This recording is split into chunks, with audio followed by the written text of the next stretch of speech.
Hi, I'm Melissa from the National Botanic Gardens, and I'm going to be doing a series of creative projects with you over the next while.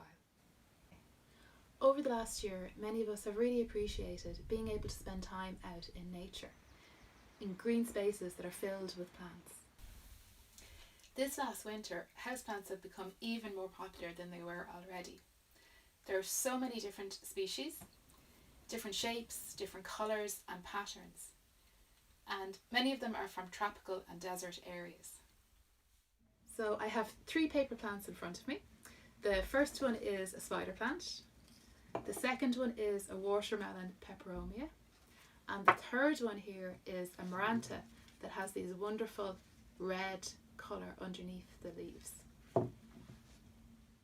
In today's video we're going to make the spider plant from paper, and we're going to do 2 more videos for the maranta and for the peperomia.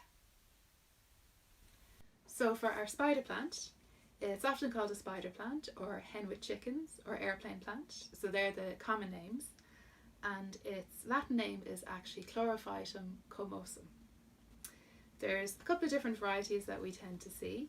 They're really popular as houseplants. Some of them will have the stripe on the outside, so they'll have that green down the edge, and some will have it in the centre with the cream colour or the white colour on the edges. So to make this lovely spider plant, you're going to need some white paper, some kind of colours, and I used oil pastel, but you can use crayons, markers or paint. Whatever you have will work really well. Also tape, scissors, some recycled packing paper and a tin can or a yogurt pot. First up, we're going to cut out our leaves from the white paper. This is the shape that you want. So long and thin, with one pointy end and one wide end. Cut lots of different sizes of these, some long and some short. Choose a green colour pastel or marker or pencil and go along the edges of your leaves, both back and front. Then use white down the centre, colouring over the green just a little bit, and this will actually help blend the 2 colours together. So there is your first leaf.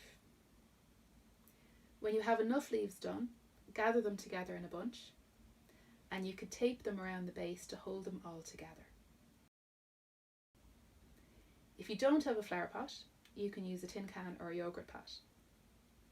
Fill this with some brown paper packaging if you have it, and then you can pop your finished spider plant straight in.